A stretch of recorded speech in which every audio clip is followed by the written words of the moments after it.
Nepal cricket फ्यान्सको निम्ति यो 2025 एउटा ठुलो चाडपर्व जस्तो भएर आएको छ।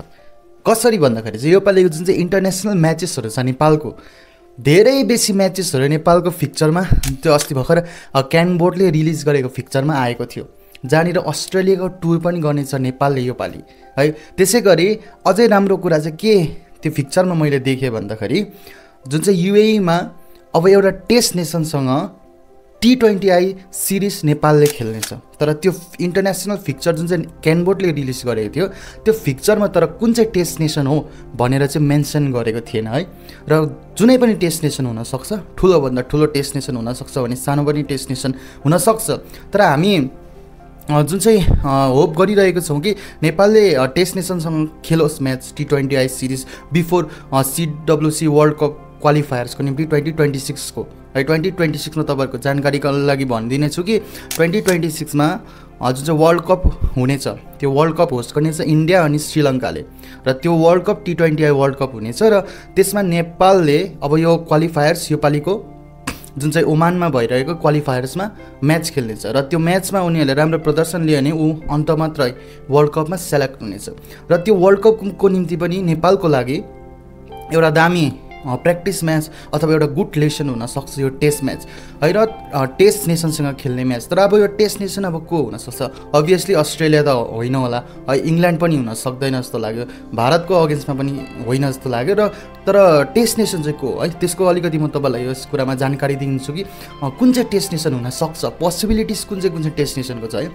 फर्स्ट हामीले अब टेस्ट नेसन यो होला भन्नुपर्दाखेरि चाहिँ फर्स्टमा चाहिँ अफगानिस्तानै मेरो दिमागमा आयो। अफगानिस्तानसँग नेपालले खेल्न सक्छ। अब अफगानिस्तानसँग किन भन्दा अफगानिस्तानको अहिले भर्खरै इन्टरनेसनल क्रिकेटमा आएको अफगानिस्तान, र अफगानिस्तान क्रिकेटमा आएर एउटा अन्डरडग भएर बसेको छैन। अफगानिस्तानले धेरैवटा म्याचेसहरू जितेको छ, त्यो पनि आइसिसीको इभेन्ट्समा, त्यो जुन चाहिँ बायोल्याटरल सिरिजहरूमा पनि होइन। अफगानिस्तान भर्खरै जुन चाहिँ इभल्भ भएर आएको जुन चाहिँ टिम छ, जुन चाहिँ नेसन क्रिकेटिङ नेसन छ अफगानिस्तानको, त्यो क्रिकेट हेर्दाखेरि चाहिँ हामीलाई यस्तो लाग्छ कि उनीहरूले बहुत पुरानो वर्षदेखिको उनीहरूको टेस्ट नेसनको जुन चाहिँ त्यो ट्याग लिएर आएको जस्तो खालको क्रिकेट खेलिरहेको छ। र जति पनि आइसिसी इभेन्टहरूमा हुन्छ उनीहरूले राम्रो प्रदर्शन गरिरहेको छ। र अफगानिस्तानको जुन चाहिँ बलिङ साइड छ एकदमै जुन चाहिँ स्ट्रङ बलिङ साइड छ, स्पिनर्स, र अहिले त ब्याटिङ लाइनअप पनि एकदमै राम्रो भएको छ, जहाँनिर जादरान गुरबाज जस्तो प्लेयरहरू हामीले देख्न सक्छौँ। र अभियसली अफगानिस्तानको अगेन्स्टमा हुनसक्छ यो जुन चाहिँ टेस्ट नेसनको जुन चाहिँ T20 सिरिज अगेन्स्टमा छ है। T20 सिरिज छ नेपालसँग, टेस्ट नेसन अफगानिस्तानसँग हुनसक्छ। र अर्को जुन चाहिँ मेरो दिमागमा अर्को सेकेन्डमा के आएको छ भने आयरल्यान्डसँग पनि आयरल्यान्ड टेस्ट नेसनसँग पनि जुन चाहिँ T20I सिरिज दुबईमा युएईमा हुनसक्छ, जसमा आयरल्यान्डको पनि राम्रो साइड छ। उनीहरूले पहिलादेखि नै क्रिकेट खेल्दै आएको ठुल्ठुलो नेसन्सहरूको अगाडि पनि खेलेको छ है। र 2017मा टेस्ट नेसनको जुन चाहिँ स्ट्याटस आयरल्यान्डले पाएको थियो, र राम्रो क्रिकेट खेलिरहेको छ आयरल्यान्डले पनि, र आयरल्यान्डको अगेन्स्टमा पनि हुन चान्सेस छ। र थर्ड चाहिँ आउँछ जिम्बाब्वे त एउटा ठुलो रिच हिस्ट्री छ है। र अहिले पो अलिकति क्रिकेट डाउन भएको छ, तर पहिलाको हिस्ट्री हामीले जिम्बाब्वेको हेऱ्यो भने एकदमै रिच क्रिकेटिङ हिस्ट्री छ, जहाँनिर बहुत ठुलो प्लेयर्सहरूदेखि र उनीहरू वर्ल्ड कपधरि खेलेको जुन चाहिँ नेसन्सहरूमा जिम्बाब्वे आउँछ। तर अहिले धेरै कम्ती भएको छ, धेरै क्रिकेट डाउन भएको छ जिम्बाब्वेको। तर पनि जुन चाहिँ अस्तिको CWC को त्यो 50 ओभर्स वर्ल्ड कपमा है धेरै राम्रो प्रदर्शन आएको थियो, जहाँनिर पाकिस्तानलाई पनि जितेको थियो भने जहाँनिर साउथ अफ्रिकालाई पनि त्यति बेला जिम्बाब्वेले जितेको छ। र जिम्बाब्वेसँगको म्याच यदि भयो भने त्यो पनि एउटा क्रुसियल हुनसक्छ। र अब अर्को अझै एउटा 4 नम्बरमा छान्नु पर्दैछ मलाई, जहाँसम्म लाग्छ श्रीलङ्कासँग पनि हुने चान्सेस छ है।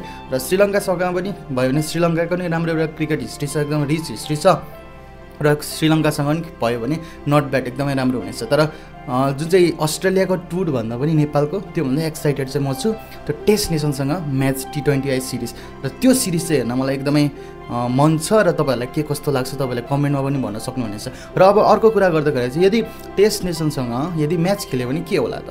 फर्स्ट कुरा हो नेपालको जुन चाहिँ क्रिकेटिङ उयोहरू छ है, त्यो एबिलिटिजहरू त्यो अलिकति बढ्न सक्छ, अलिकति राम्रो हुनसक्छ। उनीहरूले जस्तो क्रिकेट खेलिरहेको छ अहिले त्योभन्दा उनीहरूको इम्प्रुभमेन्ट आउन सक्छ क्रिकेटमा, किनभने टेस्ट नेसनहरू लट्स अफ एक्सपिरियन्स प्लेयर्सहरू हुन्छ है। र प्रेसर सिचुएसनमा कसरी सिचुएसनलाई ह्यान्डल गर्नुपर्ने हो, कस्तो खालको माइन्डसेट लिएर खेलिन्छ T20 भन्ने कुराहरू धेरैवटा कुरा सिक्न सक्छ टेस्ट नेसनसँग यदि म्याचेसहरू भयो भने। अनि वी लिटरली होप कि टेस्ट नेसनसँग म्याचेस यही साल मात्रै होइन आउने सालहरू पनि होस् भनेर।